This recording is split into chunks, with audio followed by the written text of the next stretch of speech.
First of all, look back on the weekend's action at the O2. Anthony Joshua, another stoppage. What was your kind of reflection on that? Just he gets better and better and bigger, you know, from a profile sense, from a boxing sense. It feels like we've got something major, you know, when he walks out and you look around, you look at the numbers, the audience. He's a pure star, you know, and refreshing to work with someone that just is purely driven to become the best he can. Not getting big-headed, still lives at home with his mum, you know, which is strange. The whole world at his feet. And that obviously set up the December the 12th show against Dillian Whyte, who also won at the weekend. Tickets on sale today. Yeah, I mean, you know, the rivalry runs deep. You know, Dillian Whyte beat AJ as an amateur, knocked him down. And the fight's for the vacant British and the Commonwealth heavyweight title. And we sold, I think, 10,000 tickets in the first 40 minutes today. I suspect it'll be sold out by the end of today. And, you know, it shows you the size of the fight. It shows you the size of Anthony Joshua.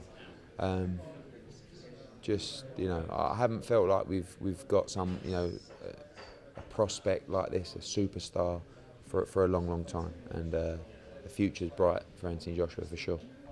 How does he go about dealing with the build-up for this fight, which is obviously going to be like nothing he's ever seen? Kevin Johnson spoke a bit, but this is going to be a completely different level. It is, and that's one of the attractive things about the fight, to see in and out of the ring how he deals with it. They've come to head a few times, not intentionally, but just bumping into each other in corridors, and it hasn't been pretty. But AJ's, I mean, he seems to be enjoying it at the moment. We'll see what happens when they come head to head at the first press conference. Might not have one. But, you know, he's got to deal with it. I think the most important thing for him is to deal with his emotions in the ring that night, you know, because he's going to want to deal with Dillian Whyte. He's going to want to hurt him. And what he doesn't want to do is lose his temper, because he'll make mistakes, and you can't make mistakes against someone like Dillian Whyte. So it's just a fascinating encounter. Dillian Whyte really fancies it. You know, he locks himself away in a cronk. He's got Jonathan Banks, you know, Vladimir's trainer, training him. So he's up for it, and he believes he can win the fight, and he won't just lay down. And the atmosphere is going to be off the chain that night. What are you going to do about that press conference? Are you going to get the old fence in between them, like Hay and Chisora? I feel like we need to, but a lot of the times when you see this, generally I have a chat with both of them and say, listen, don't mess it up. You know, let's not bring the sport into disrepute. Let's not get fined by the British Boxing Board of Control. All I need you to do is look at each other in the eye, just for 30 seconds, without putting the nut in. Push. Yeah, it is, and it won't be pretty, but we have to do it. And you hope they'll be well behaved. You hope. You said in the press conference afterwards that you would fancy him against anyone in the world. I think your old man said that no heavyweight in the world could last 3 rounds with him. With that in mind, if you made Deontay Wilder against Anthony Joshua next week, and I gave you £100, what would you bet? What would you back him to win by knockout? Which round? How would you see that going? I thought you meant what round would you choose? Listen, I think, you know, my old man is like me, but times 10 on the hype, especially as he's not really that involved anymore.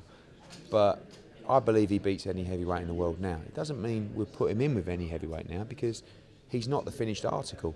And when he is the finished article, they definitely can't beat him. But I don't believe Wilder would go 3 rounds with Joshua now. Klitschko, another story. David Hay might be another story. But styles make fights. And, you know, that would be an explosive fight. And I just can't see Deontay Wilder standing up to Joshua's speed and power. Saying that, we're getting ahead of our station. He's just won the Commonwealth title. He'll fight for the British title in December.